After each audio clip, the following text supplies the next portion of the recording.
Hello दोस्तों, प्रणाम, राधे राधे। आप लोग कैसे होंगे? आशा करती हूँ अच्छे ही होंगे। एक भोले बाबा का भजन है दोस्तों। अच्छा लगेगा तो लाइक करना, शेयर करना, सब्सक्राइब करना और हमारी बेल आइकन प्रेस करना। पुरानी वीडियो देखना दोस्तों, बहुत भजन है। और अच्छा लगेगा तो कमेंट में लिख के बताना दोस्तों कैसे लगा। बाजे बिराइनी हो बांसुरिया, सुनी के शिव भोले का नाम।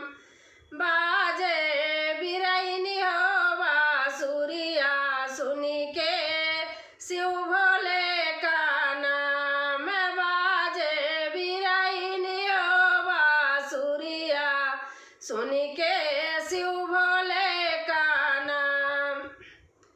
काऊ चढ़ी शिव भोले आवई, काऊ चढ़ी शिव दानी आवई। काऊ चढ़ी शिव भोले आवई, काऊ चढ़ी शिव दानी आवई।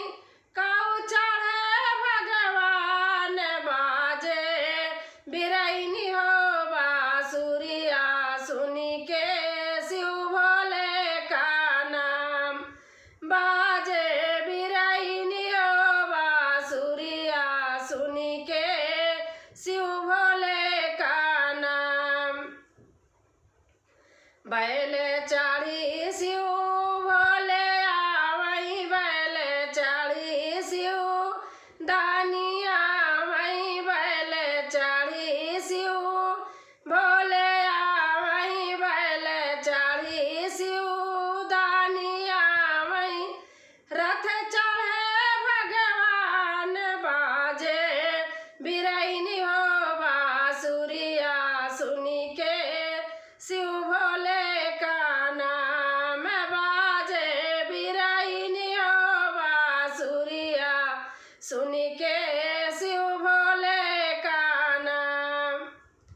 काऊ भोग शिव भोले लगावई, काऊ भोग शिव दानी लगावई। काऊ भोग शिव भोले लगावई, काऊ भोग शिव दानी लगावई।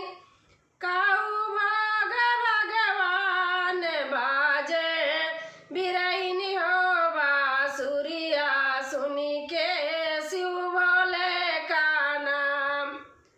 बाजे बिराइनी हो बांसुरिया, सुनी के शिव भोले का नाम।